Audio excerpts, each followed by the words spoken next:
Mitipon-tipon na ring educators manibat king Enhanced Childhood Care Development o ECCD, Basic Education, Higher Education Institutions o HEIs, at miyaliwa pang stakeholders kaya bereng estudyante at payangari king San Fernando para king Education Summit 2024.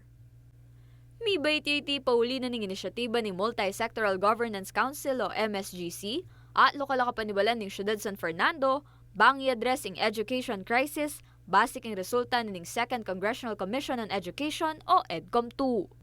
Agpangking chairperson ning CSFP Education Summit nga ning Banwa ay Attorney Oscar Rodriguez, maluwat nang mamarap king krisis king edukasyun ing bangsa ang gana king kasalungsungan.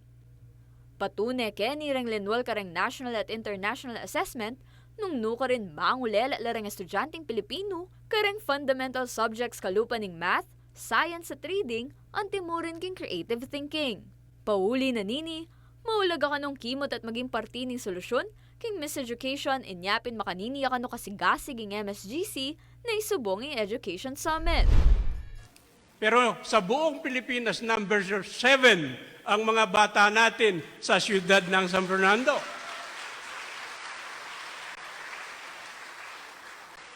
Ganyan kaimportante sa amin ang edukasyon.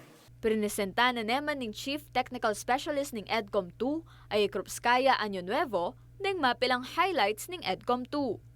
Kaya na kening problema king stunting karang 0 to 5 years old ang maragulay epekto king karelang cognitive skills at poor health and nutrition. Hikit mo naman king pamag-aral ing problema king bullying at kakulangan karang guidance counselors ating maluwat ng sasangsing darang taluturo, administrative at ancillary tasks at dagdag obra karela at ing kakulangan darang non-teaching personnel. Problema mo naman ing mababang average passing rate karang licensure examination king elementary at secondary levels hindi mo rin ing mababang training regulations king TESDA. Agpang kang Año Nuevo, maragulyang bagay ang gewa ng Education Summit ning Siyudad San Fernando, uling maulagay sa darang Miyaliwang sektor, king pamaninton solusyon king problema. Kaya po ngayon, dito po sa San Fernando, I am very pleased and impressed. Kasi po it seems talagang may effort po kayo to collaborate. Yung iba't ibang agencies at saka iba't ibang subsectors ng education.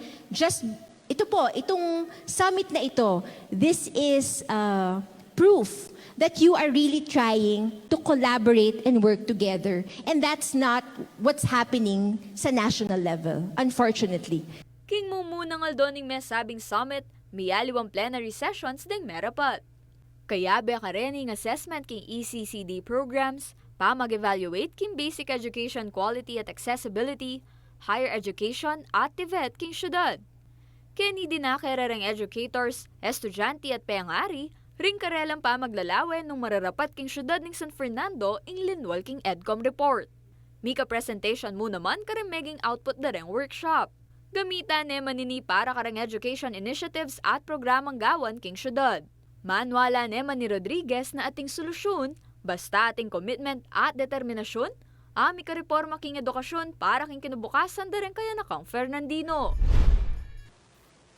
You will engage in discussions, participate in workshops, and contribute to panels that aim to dissect these findings.